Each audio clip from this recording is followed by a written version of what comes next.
Seneca Lake, picturesque backdrop of Hobart and William Smith colleges. The Iroquois legend held that the lake was bottomless, its depths guarded by a powerful creature. The question is, what happens when a legend comes to life?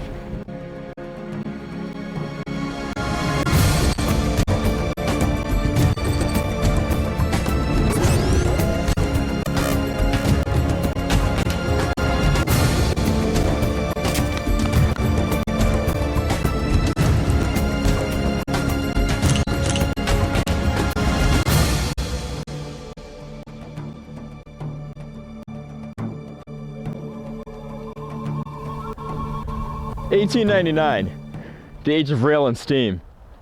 Locomotives ruled the land, rumbling down these very rails. But on water, the steamboat was king. It was one such steamboat, the Otetiani, which would make perhaps the most infamous trip in Finger Lake's history. The swiftest steamer on Seneca Lake, the Otetiani routinely carried passengers from Geneva to Watkins Glen.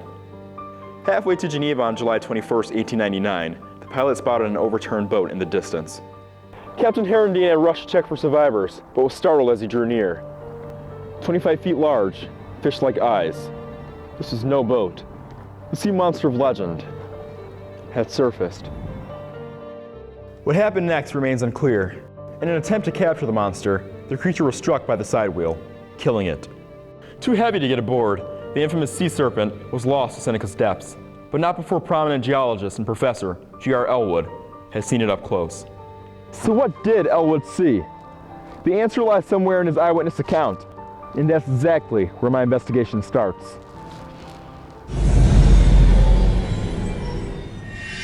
"25 feet long, 1,000 pounds heavy, round fish-like eyes, back armored like a terrapin, 2 rows of razor-sharp teeth." This is Elwood's description of what he saw. No marine biologist myself, I contacted someone that was. Professor of Biology, Megan Brown. What she and her team had to say was interesting. The only known species in the Finger Lakes with a prehistoric pedigree is the sturgeon. Its round eyes and armored, horny back would be most consistent with the description, and they are known to grow up to 4 meters long. 4 meters is large, but not large enough. What about another idea? What about the unknown? Seneca Lake is one of the deepest in the world, over 200 feet below sea level. It is connected to the Atlantic by way of Lake Ontario and the St. Lawrence. Is it possible that something made its way from the Atlantic all the way here? Sadly, the case of the Seneca Lake sea monster poses more questions than answers. We may never know what Professor Elwood and those aboard the Otetiani saw that day. What we do know is the steamer didn't survive the encounter very long. Hastily renamed the Seneca, it was plagued by mechanical failure. Rumors spread that it was unreliable, could sink at any moment.